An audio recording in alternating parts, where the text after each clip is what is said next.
Recoucou à tout le monde, donc bienvenue sur la chaîne de l'univers de l'ange Cathy 2. De toute façon, ces vidéos que je fais sur cette chaîne, au retour d'une amie de vacances, on va essayer de voir si on peut retrouver ma première chaîne, l'univers de l'ange Cathy.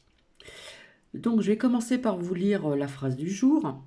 Savoir, vouloir et pouvoir, les trois attributs de l'esprit angélique. Et cette phrase est d'Honoré de Balzac. Alors ici au niveau des 365 jours de méditation, alors désolé, j'ai pas fait les ongles, etc. puisque j'ai fait encore un nettoyage de printemps dans une seule pièce, à fond. Et voilà. Alors, ici, donc nous sommes bien le mardi 19 avril. La méditation gymnastique de l'esprit ne dissocie pas pour autant le corps du mental. Renforcez votre relation à votre corps, l'écouter à travers votre respiration, vos sensations, vos émotions fait partie intégrante de l'entraînement. Alors, je vous avais dit que j'avais sorti des cartes. Voilà. Et puis, comme quoi qu'il n'y a pas de hasard dans la vie, j'ai trouvé un documentaire. Donc, je vais vous montrer déjà ceci. Alors, ça risque de prendre du temps puisque je crois que ça dure presque 1 heure. Donc, je ne sais pas si je dois le faire en 2 fois ou en une seule fois. Alors, il est sorti ici en premier. Alors, il y a marqué restez concentré. Mais ici, là, on vous demande de maintenir le cap, mais de regarder au loin, dans les étoiles, dans le ciel. À côté, on vous dit ici de commencer maintenant. Hein. Faites le premier pas. Commencez ici à regarder un petit peu ce qui se passe aussi dans le ciel, ce qui se passe au-delà de ce que l'on peut penser, de ce que l'on nous a dit depuis très très très longtemps. Ensuite, on vous dit ici à perdre de vue. On vous demande d'élargir vos horizons,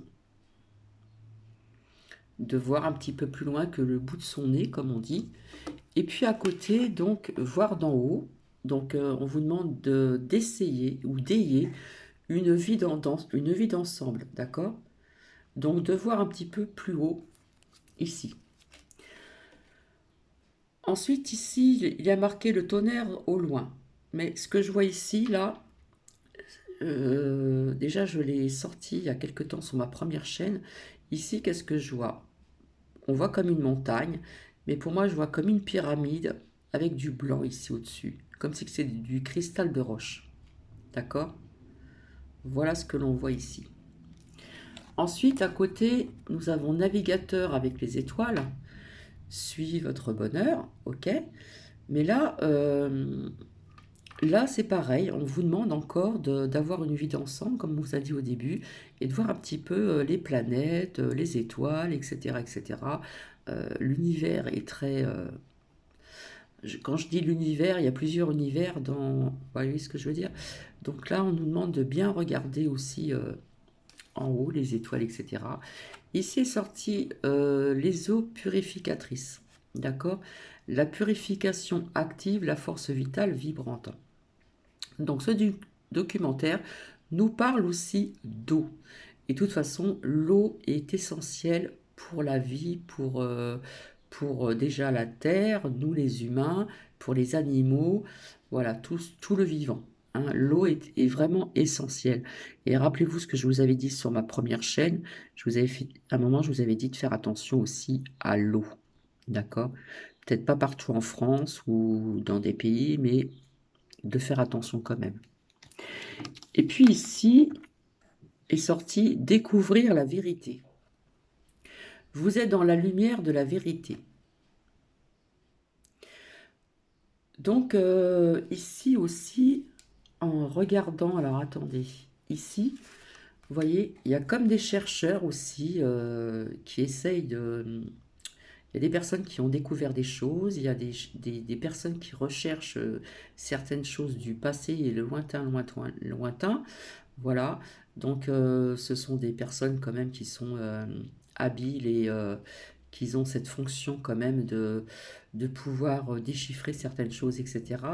Donc voilà, c'est aussi, hein, quand on voit cette vue, on voit comme un sage, hein, avec une barbe blanche, etc. Et ça nous dit qu'il y a beaucoup de chercheurs aussi qui cherchent ce qu'on nous a inculqué depuis longtemps et qui est peut-être faux. Après, comme je vous ai dit, on en prend, on en laisse. Voilà, donc je vais mettre sur pause et puis je vais commencer à vous faire voir donc ce documentaire. Alors je suis tombée dessus comme quoi qu'il n'y a pas de hasard, d'accord? Alors ça nous parle aussi, alors il faut être attiré puisque personnellement, comme je l'ai dit sur ma première chaîne, ça fait très très longtemps que je suis attirée par l'Égypte et pas que, hein, via aussi ce que j'ai vu dans le ciel quand j'avais 16 ans. Alors déjà ça parle de l'Égypte, voilà. Donc ces grands mystères. Alors ça nous parle aussi donc de Aniki, l'Atlantide. Ça nous parle aussi de l'eau aussi. Ça nous parle aussi donc comment dire les Anunnaki et autres. Voilà, ça nous parle aussi donc de mathématiques, de nombres d'or, de géométrie sacrée. Voilà. Donc ça nous parle aussi découverte de géants, ça nous parle aussi comme quoi que l'esclavage existe depuis très très très longtemps, ça nous parle aussi de l'ADN également. Voilà. Donc sur la première chaîne, donc la chaîne de l'univers de l'ange Cathy, j'avais montré quelques documentaires comme ça et c'était assez intéressant. D'accord? Donc alors, il y a parfois, je vais vous montrer des images et d'autres pas, parce que à un moment, on parle de certaines choses qui fâchent YouTube, n'est-ce pas? Donc, je vous ferai écouter, mais je montre, parce que j'ai constaté hein, déjà plusieurs reprises sur ma première chaîne que quand je montrais des choses qui plaisaient pas, eh bien, ça ne le faisait pas. Voilà. Écoutez, je vais vous préparer ceci. Alors là, ce matin, alors j'ai fait encore un bon nettoyage de printemps dans une seule pièce, voilà. Donc les ongles sont pas faits, je suis en vacances, hein, on a l'habitude de me voir avec les ongles vernis, etc. Voilà, voilà, ça c'est pas l'essentiel. Bah alors je vous invite à vous installer confortablement, peu importe à l'heure que vous visionnerez ce partage, et puis bah, je vous dis bon visionnage et bonne écoute. Alors par contre, il risque d'avoir, je vais surélever, voilà, il risque d'avoir de la publicité, donc comme je ne sais pas, voilà, je suis pas encore bien forte pour faire des montages, etc. Donc, et bien de temps en temps, il faudra que je retire ces pubs. Alors je vous invite à bien vous installer confortablement, vous prenez ce qui résonne en vous, mais ça parle de pas mal de choses auxquelles j'ai partagé sur ma première chaîne quelques documentaires qui ressemblent un petit peu à celui-ci. Alors je vous dis bon visionnage.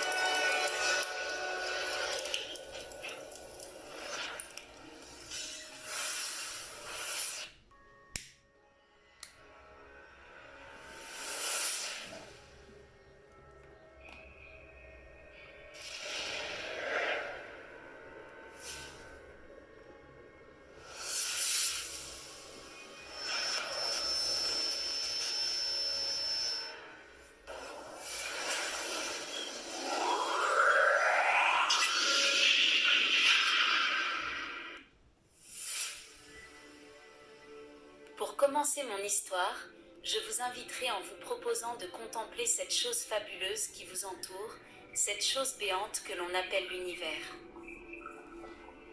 Son incroyable infinité et sa beauté nous émerveillent. Son équilibre et ses diverses énergies nous questionnent sur sa véritable identité. Et cela nous plonge tous dans l'incompréhension et nous laisse dans l'intrigue. Et laisse les terriens inertes sur leur minuscule planète, à rêvasser, en visionnant le cosmos, et dans l'attente de réponses à l'idée qu'un jour ils adhéreront à la chance d'y boire ces mystères. Mais pourtant à ce jour, même les plus grandes études réalisées n'ont compris seulement que d'infimes parties de ce qui s'y cache. Et la plupart des thèses présentées sur le cosmos ne sont qu'en quelque sorte que de miettes hypothèses scientifiques peu probables.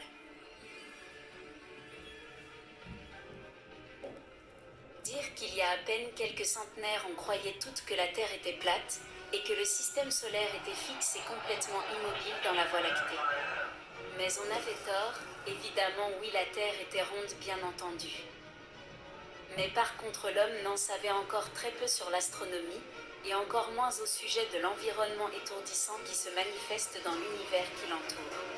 À commencer par l'orbite de la Terre, qui file à une vitesse de 100 000 km/h autour de son étoile, dont l'homme n'en a même pas conscience. Pas plus qu'il ne perçoit que son système solaire est en perpétuel mouvement et encore plus rapidement dans sa galaxie. Pour mieux élaborer en fait, le Soleil se rue à toute allure à 70 km/s, y voyant toutes ces planètes qui le composent en orbite autour de lui-même sous forme de spirale irrégulière.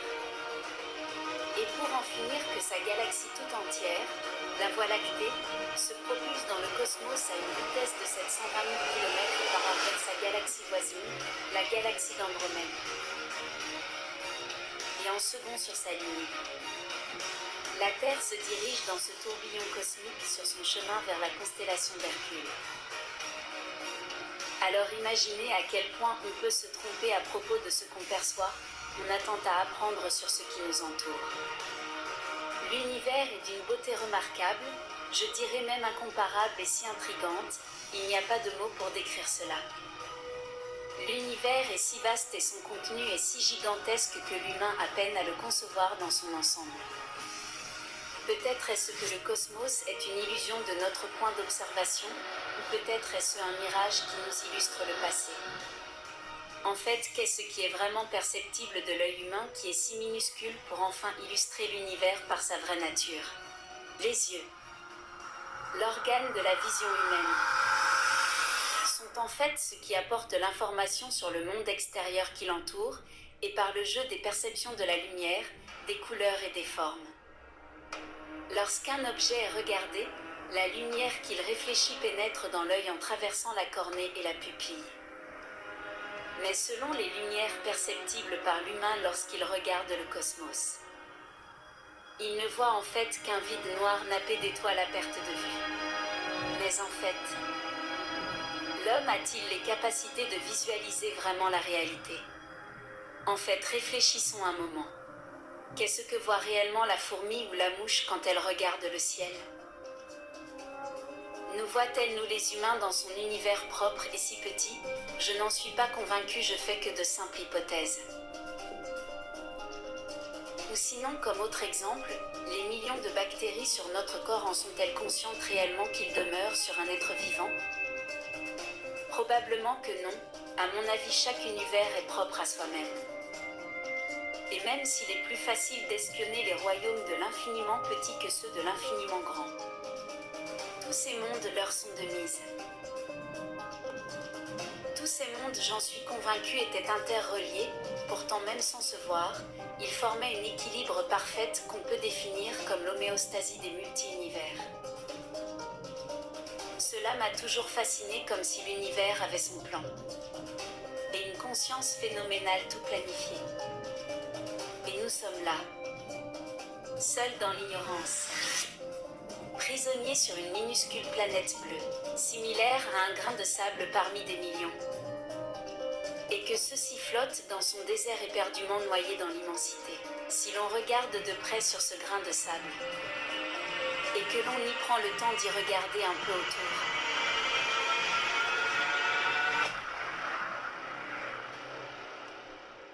l'humain semble seul parmi les autres, en évolution étrangement rapide, n'ayant aucun lien avec les autres espèces. Et cette planète ne semble pas du tout nous appartenir. On peut y méditer un peu ici, demander en quelque sorte pourquoi nous y sommes. Car tous les animaux sont en harmonie avec la planète qui les accueille. Tandis que nous les humains, sommes figés et tourmentés dans nos routines et encore beaucoup trop sont encore là à piétiner aveuglément sur la nature qui l'entoure. Et en plus l'humain s'est malencontreusement imposé des valeurs, la plupart du temps immorales, et il s'est approprié des éthiques sans fondement. Il a développé le consumériste en exploitant les autres espèces en même temps que la sienne. En s'appropriant le droit en détruisant l'équilibre ainsi de ses mers et ses rivières, et il a aussi de manière avaricieuse déboisé ses forêts et pollué ses terres. L'homme est même allé jusqu'à aller souiller les pluies au sommet de l'intérieur vital de sa demeure, comme aussi affreusement ceux de l'extérieur. Et contrairement à toutes les autres espèces qui l'entourent, en conclusion, l'homme a inventé la discrimination, le racisme, la haine et la torture. Comment l'homme a-t-il pu devenir ainsi ? Je me suis souvent posé plusieurs de ces chaotiques questions étant enfant. Pourquoi sommes-nous ici ? Pourquoi l'univers existe ? Pourquoi tout ceci est en place ? Pourquoi il n'y a pas juste rien du tout, par exemple une page noire sans l'ombre d'une atome et de matière ? Le vide. Ni vent, ni terre, ni eau. Le néant. Le silence. Juste rien. Pour analyser ces réponses, alors cessons de regarder le ciel et baissons les yeux plutôt vers la terre et le sol pour comprendre et essayer de déchiffrer les messages laissés par nos ancêtres. Les archéologues, depuis toujours, ont fait d'innombreuses trouvailles qui m'en fit déjà glacer le sang et verser une larme. Pour savoir vraiment l'origine de notre humanité, tournons-nous vers nos ancêtres. Ces civilisations disparues, telles qu'on les nomme, les Anunnaki et les Néburiens qui ont laissé certaines traces d'une histoire remarquable gravée dans la pierre afin que leur histoire résiste au temps. Laissez-moi vous informer du plus important cadeau laissé par les anciens. Qu'on surnomma par la suite les bâtisseurs, qui avaient construit cette fameuse pyramide, la pyramide de Khéops sur le site de Gizeh en Égypte. Cette pyramide attendait qu'on soit assez éveillé, j'imagine, pour sentir l'émergence de ces nébuleux mystères. Elle cachait derrière ces kilomètres de pierres d'inoubliables révélations. Mais je fouillai et en reliant tous les documents, ce que j'y découvris, en y faisant certains liens, cela me fit complètement ouvrir les yeux. Bonjour, je suis Alessandro Lambert, le fondateur de La révélation des pyramides.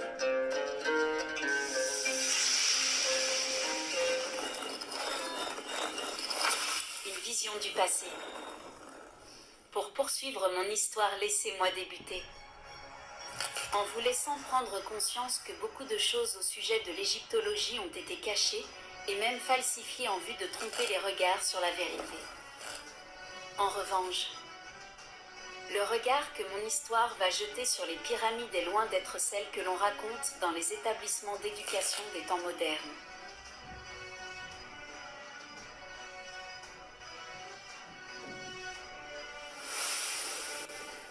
J'ai enquêté sans a priori, sans préjugés. Je voulais, car j'étais en quête de réponses. Mais ce que j'y découvris me mena au-delà même de ce que j'aurais pu imaginer. Toute cette enquête était basée sur des faits et non des hypothèses. Je ne regardais plus la planète et ni les étoiles du même œil. Ils avaient tout caché l'essentiel. La grande pyramide de Gizeh fut construite il y a plus de 4500 ans par un peuple de l'Antiquité. Elle avait été assemblée avec 2 millions de blocs de la pesanteur d'une grosse berline. Pourquoi était-elle faite si immense? Elle n'avait que 2 chambres et un tunnel infiniment creux qui menait à rien d'après les chercheurs à l'ébauche des premières études recensées. Elle avait 8 façades, donc elle avait une forme géométrique de base octogonale. Ce qui rendit sa construction encore plus difficile et complexe. L'utilisation de la géométrie que les bâtisseurs avaient utilisée durant sa construction avait laissé plusieurs égyptologues qui les avaient pris en considération figés sur place, sans mots.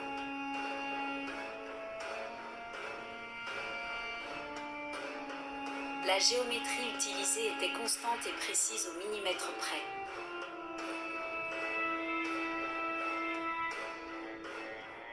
était orienté au nord aux 5 cm près.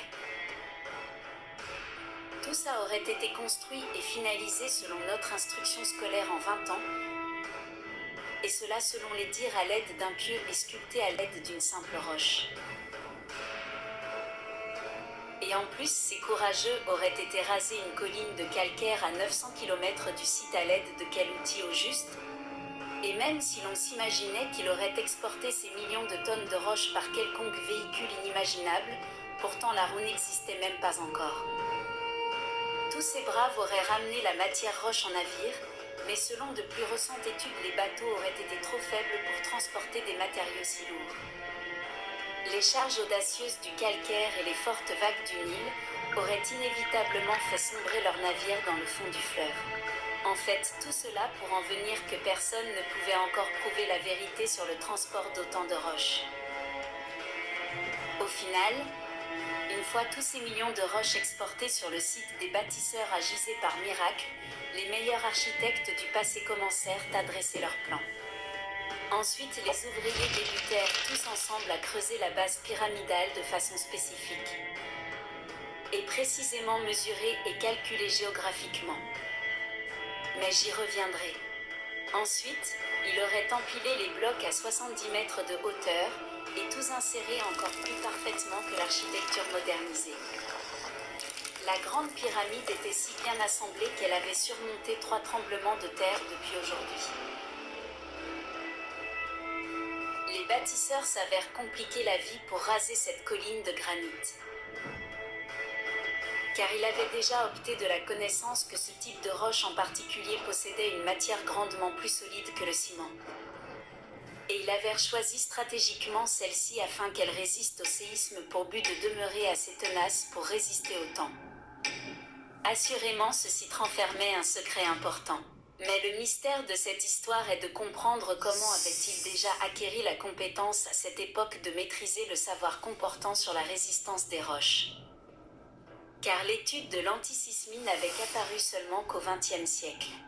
Avec le temps, plusieurs avancèrent que les bâtisseurs avaient transporté les pierres en utilisant une technologie dont l'homme ne soupçonnait même pas l'aube de son existence. Mais l'histoire qu'on nous contait était tout autre que la réalité. La pyramide possédait des fonctions propres à elle. Mais quelle histoire est la bonne, si on revenait dans le temps un peu, à l'ébauche de tout? Le roi Khéops avait utilisé dans sa pyramide des principes de mathématiques ahurissantes et avait construit sa pyramide avec une ingénierie plus que remarquable.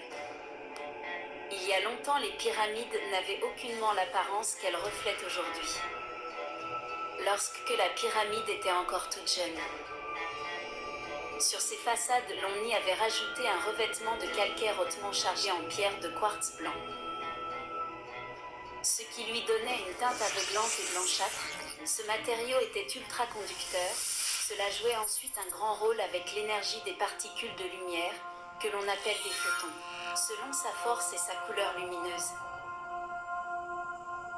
Les particules de lumière s'avéraient interagir avec les minerais présents dans l'ancienne structure des pyramides.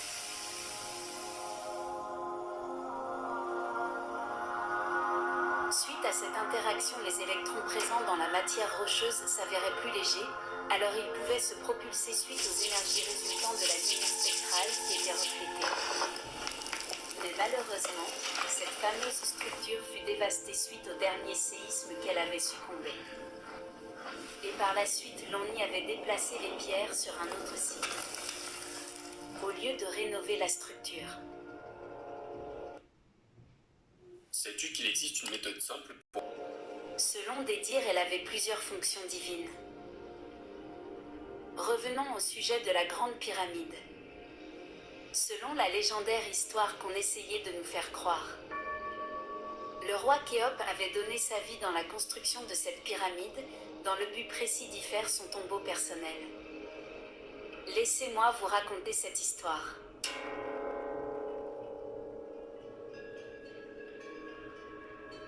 Les rituels du roi Khéops.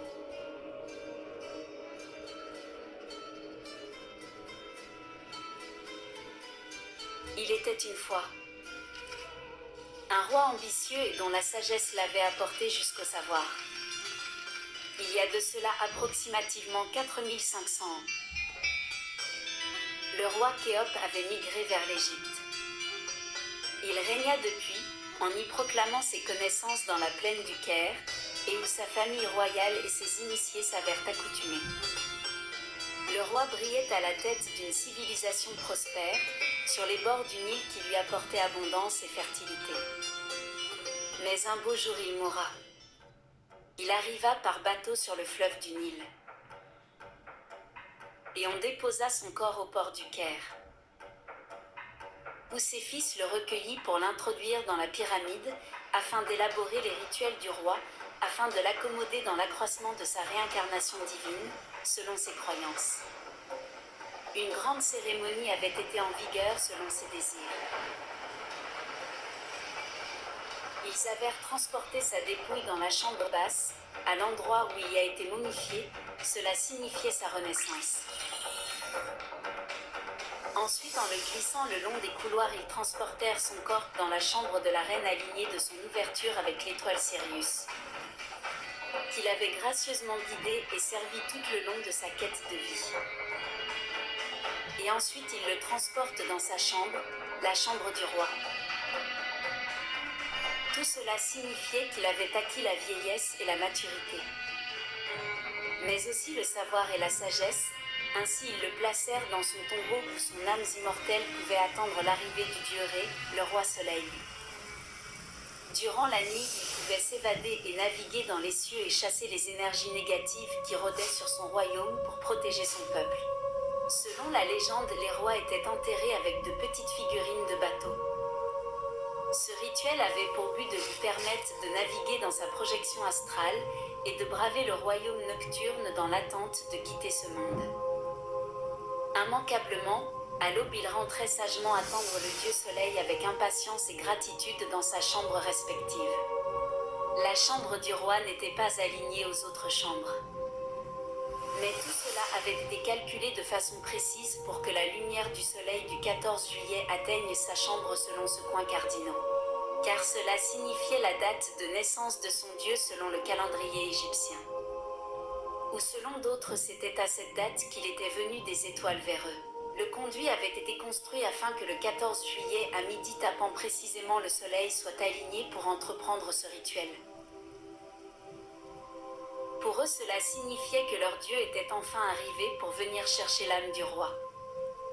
Une fois le soleil aligné sur ce conduit conçu à cet effet, alors ainsi sa luminosité pouvait ramper dans la fente tout au long du calcaire et éclairer abondamment la chambre du roi pour éblouir de rayons son tombeau. Et pour enfin apaiser son âme vers la paix éternelle. Durant le court instant que cette chambre était illuminée, le dieu soleil pouvait le guider vers le chemin de l'au-delà, tout en lui ouvrant les portes du ciel pour finalement entamer sa réincarnation divine. Ainsi il partait en paix pour l'éternité. Mais est-ce que la pyramide avait vraiment été conçue pour être un tombeau? Pourquoi savoir donner tant de mal? À mon avis, elle devait avoir des fonctions autres, beaucoup plus primordiales. Certains scientifiques aborda le fait que ce site n'avait pas été conçu par les Égyptiens et que des traces d'une civilisation bien plus avancée avaient laissé ces traces étonnantes de dessins dans la roche. Les bâtisseurs inévitablement utilisaient des technologies que l'homme ne peut même pas encore avoir l'audace de s'imaginer.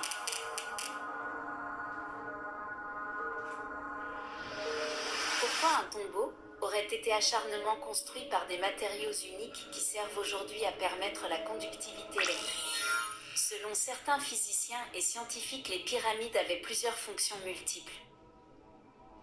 Ce peuple s'avérait apparemment maîtriser plusieurs sciences que même l'homme moderne commence à peine à percevoir. Déjà à leurs époques, ils apparaissaient maîtriser la conductivité des matières rocheuses et même l'électricité. Ils maîtrisaient aussi la compréhension des différents champs de force vibratoire ainsi que la science des énergies spectrales qu'un photon émet selon son calibre lumineux. Assurément, cette civilisation n'était pas les Égyptiens. C'était plutôt selon plusieurs une civilisation déjà hautement avancée qui leur avait enseigné qu'une infime partie de leur savoir. Selon des grands savants, cette civilisation se servait des pyramides afin de communiquer avec leur peuple sur le globe et même interstellaire. Impossible, vous me direz. Mais prenons le temps d'aller y voir de plus près. Premièrement, c'est à se demander pourquoi la pointe de la pyramide avait été vandalisée et transportée à plusieurs kilomètres du site. À mon avis, cela saute au visage. C'était volontaire. Et sûrement à des fins mal intentionnées pour but de la mettre hors fonction. Il faut regarder la pyramide pour comprendre que cela fait beaucoup, mais vraiment beaucoup de boulot pour un simple cadavre. Les civilisations qui ont précédé les Égyptiens étaient beaucoup plus primitives même que ceux de l'âge actuel. Assurément, ce site renfermait un secret important. Avec le temps, plusieurs avancèrent que les bâtisseurs avaient transporté les pierres en utilisant une technologie dont l'homme ne soupçonnait même pas l'aube de son existence. Suite aux fouilles du site de Gizeh, ils découvrirent sous l'une des pyramides une technologie à l'état pur. L'œil du temple de Saqqara. Ils avaient construit une machine quantique à l'aide de simples matériaux sans transformation qu'ils avaient assemblés de façon intéressante dans le sol granité. Ils avaient commencé par faire le trou, formant un puits, qu'ils avaient soldé à 30 mètres de profondeur, et ensuite ils y avaient creusé un labyrinthe gigantesque de tunnels et de chambres. Les chambres étaient orientées aux 4 coins capitaux, dont 2 vers l'est, 3 vers l'ouest, 4 vers le nord et 5 vers le sud. Chacune de ces chambres était couverte de pierres de quartz d'une teinte et de force différentes et placées de façon stratégique.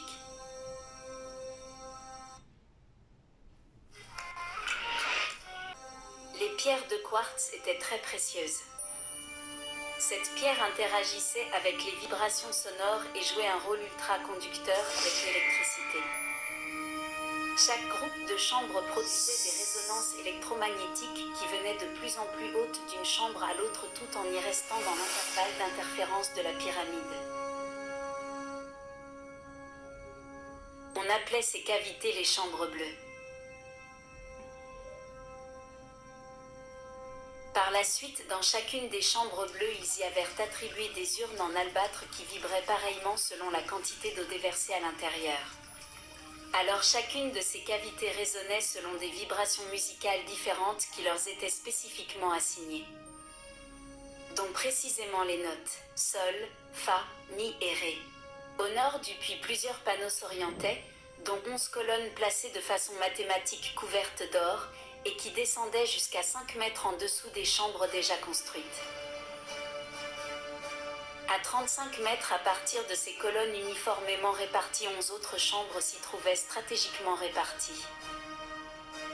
Dans les chambres plus creuses, il y avait des milliers d'urnes en albâtre qui vibraient sur la même note musicale. Les urnes en albâtre vibraient uniquement sur la note Fa.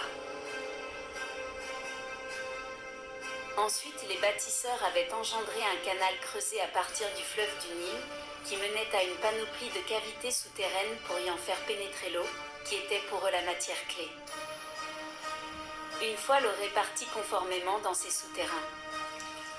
Ce système de réseau hydraulique laissait une seule pièce sous-jacente connectée au réseau s'inonder d'eau. L'eau pouvait ensuite humidifier l'ensemble des autres pièces, afin d'augmenter la conductivité électrique. Au final, l'ingénierie de toutes ces structures élémentaires qu'il avait élaborées harmonisait mystérieusement le tout pour y en faire naître la conception des ensembles énergétiques et de toutes les technologies anciennes que la pyramide possédait.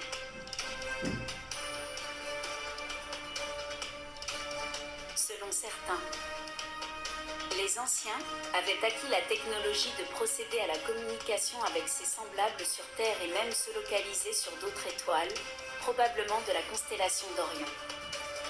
Ils possédaient aussi, selon certaines études archéologiques faites sur le site, la technologie de créer un champ électromagnétique en jonglant avec certaines vibrations précises. De ce principe, ils s'avéraient déplacer les roches. Et en manipulant cette énergie, ils auraient construit tous ces monuments du passé et élevé ces structures gigantesques, telles que celles des pyramides qui laissent dans l'interrogation plus de 1 depuis des centenaires. De ce fait, l'Égypte avait été influencée par une civilisation extraterrestre venue de loin. Et les chercheurs de jour en jour faisaient toujours de nouvelles découvertes ahurissantes. On surnomma la première civilisation venue des étoiles les Néburiens ou les Anunnaki. Les dieux gardiens de la ceinture d'Orion.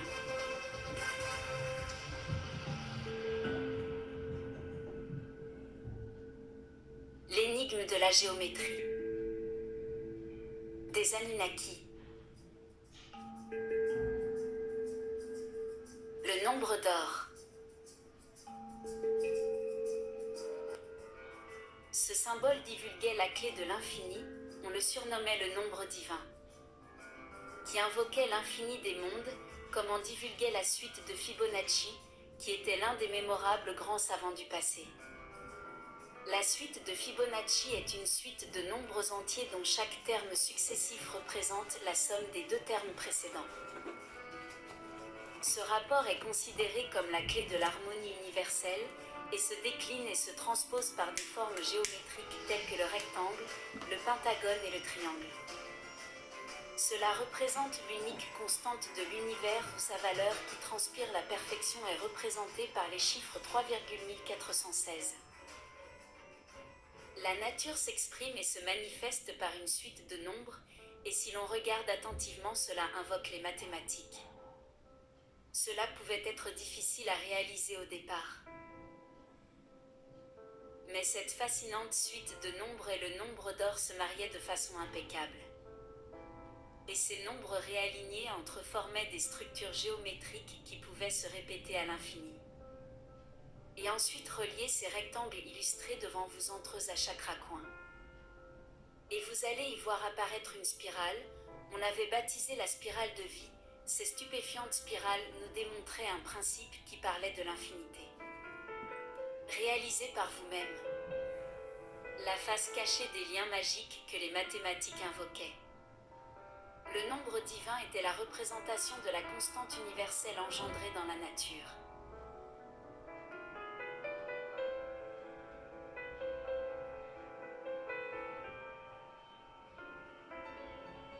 Cette suite de nombres se retrouvait partout dans la nature. Prenons cette coquille par exemple et traçons un rectangle d'or au contour de celle-ci. Et ensuite trouvons à l'aide de simples calculs le rayon doré de cette structure. Et transposer en circonférence ce segment pour y en former un rond parfait. Et pour finir, divisons ce rond en 3 segments dorés, et voyez ensuite que la nature elle-même vibre sur cette loi mathématique qu'elle invoque un peu partout.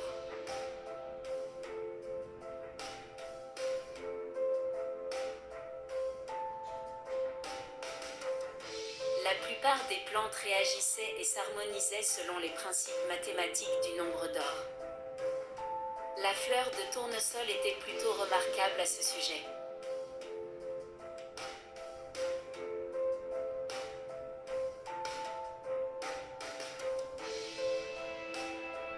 Qu'on essaie de le nier ou non, la matrice avait une façon propre à elle d'illustrer le réel à sa manière. Et vraisemblablement, comme vous pouvez le constater, tous ces nombres interprétant cette géométrie sacrée étaient interreliés, et tout ce qui se retrouvait dans la nature se caractérise par des suites ou des règles mathématiques plus ou moins complexes. Par exemple, les pétales de la plupart des fleurs se dénombrent par leur présence au nombre de 3, de 5, de 8, de 13, de 21 ou de 34 et 55. La plupart du temps, ces nombres suivent exactement la mystérieuse suite de Fibonacci. Bref, il existe un ordre invisible que les mathématiques permettent de visualiser. Prenons par exemple au rayon X l'image d'un bras humain. Les mathématiques mettent en avant encore cette suite de nombres que l'on retrouve partout dans la nature, et même au niveau de l'ossature humaine. Un os du haut du bras est relié à 2 os de l'avant-bras, qui eux-mêmes sont reliés à 8 autres os du poignet, et qui à leur tour sont prolongés à 5 os de la main, et finalement que ceci rejoint 3 autres os dans chacun des doigts. Cette suite de chiffres, 1, 2, 3, 5 et 8. Ces chiffres font partie d'une suite bien connue, encore la suite de Fibonacci. Il s'agit d'une suite en fait pour mieux comprendre dont chaque valeur est égale aux deux précédentes. Maintenant laissez-moi vous reporter ces nombres sur un graphique. En affichant des formes rectangulaires selon la superficie par rapport aux valeurs des nombres. Regardons ce qu'il se passerait si l'on formerait une courbe pour les rejoindre entre eux. La courbe tracée nous illustre ensuite la forme d'une spirale. Le mouvement hélicoïdal est similaire à celui d'une pomme de pin. Cette forme aussi se retrouve dans la coquille d'ammonite, comme je l'ai mentionné auparavant. Liam n'a pas de diplôme et ne sait pas... Ce n'est pas anodin. Ensuite, prenez n'importe quel nombre de la suite de Fibonacci et divisez le chiffre qui le précède et vous arriverez au résultat de 1,1416. Ce qui en résulte à la valeur que l'on appelle le nombre d'or. Reprenons l'image du bras au rayon X. La différence de longueur entre le bras et la main est égale au nombre d'or. Et cela vaut aussi pareillement pour les 3 phalanges. Mais encore plus extraordinaire, cela vaut aussi pour notre ADN. Le rapport entre la longueur et la largeur d'un cycle de la double hélice de la molécule d'ADN est égal à ce nombre magique. La suite de Fibonacci et le nombre d'or sont des nombres qui peuvent représenter des exemples d'objets fractals. Pour vous l'imaginer, la structure des nervures d'une feuille est conforme et identique à celle des branches d'un arbre. On a bien ici une structure répétée à l'infini sur une échelle toujours plus petite. Une fractale, c'est l'autosimilarité. Un motif autosimilaire est un motif qui peut être reproduit et constaté à de multiples échelles d'observation. Mère Nature, ou peu importe comment vous voulez l'appeler, avait son plan et s'avérait savoir très bien calculer selon ses lois mathématiques. Tout était en fait seulement que mathématique. D'un simple grain de sable à la première graine qu'elle avait engendrée pour créer la vie.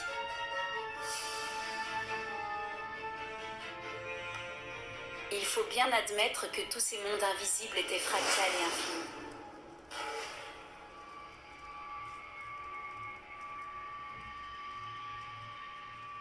Platon racontait de l'un de ses anciens manuscrits que l'univers fonctionnerait selon des lois non écrites et dirigé par une clé d'or, comme si cette clé était la constante de l'univers.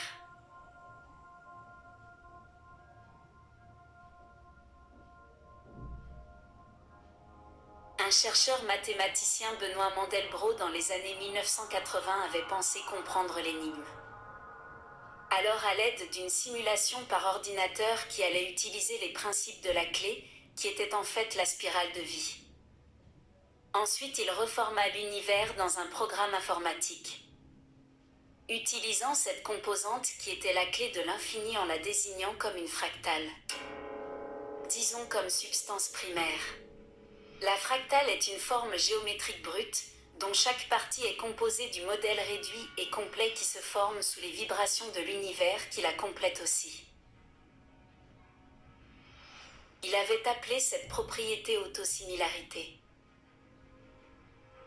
Il utilisa ensuite ces formes mathématiques et géographiques et variables dans un cadre limité, afin de réaliser ses expériences. Chaque fractale de son niveau de grossissement dévoile des différences au niveau de l'image. Alors l'image change en permanence, cette transformation est appelée la spirale cosmique. Voilà ce que représente selon lui l'intelligence de la matrice de l'espace-temps. N'est-ce pas de toute beauté? Plus j'essayais d'y comprendre quelque chose sur les mystères cosmiques, et plus je m'enfonçais dans l'incompréhension. Et j'essayais stupidement d'y trouver un but. Que faisions-nous ici sur Terre? Et en fait, d'où viennent les origines de la race humaine? De là sont nées mes recherches plongées. Maintenant revenons un moment en Égypte. Là où cette mystérieuse civilisation avait imité les principes de calcul qui englobaient la divinité du nombre d'or à tellement d'endroits que cela ne pouvait pas être le fruit du hasard. Et toutes les pyramides étaient construites selon cette stratégie géographiquement mathématique, en y partant de la grandeur de ses chambres jusqu'à sa hauteur, et calculée pareillement par sa forme et par sa densité, ce qui en formait encore ce triangle parfait. Toutes ces formes géométriques mathématiques étaient identiques, peu importe leurs envergures. Et si l'on prenait le temps de les étudier, peu importe qu'ils soient immenses ou petits, nous ramenait toujours au résultat du nombre d'or. Et même ce principe s'avérait répété par leurs emplacements géographiques sur le globe, et encore on invoquait le chiffre d'or aux distances séparant les pyramides les unes des autres. Je pourrais vous y en rajouter en tant que preuve que tous ces sites sacrés étaient placés en ligne droite au mètre près sur la même longitude tout autour du globe. Eh bien, voici la première partie. Donc, après, la suite, c'est le Pérou et ses temples, etc., etc. C'est très, très intéressant. Donc, j'ai dû fermer le store pour être dans le sombre. Donc, je vais vous laisser et puis je reviendrai, peut-être pas tout de suite parce que je vais manger.